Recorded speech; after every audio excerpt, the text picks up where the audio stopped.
Zaman duniyar nan sai an nutsu an yi tunani, don yau hali ma bai bayyanuwa a kamanni.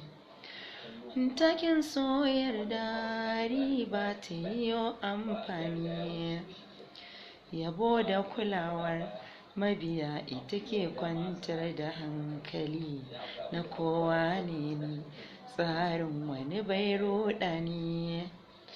Maki da masoyi tsani bari soyayya ta fito fili, a so fitila ko dan duhun da take korewa, kunne ya ji zance shi kwa'i da yayo ganewa.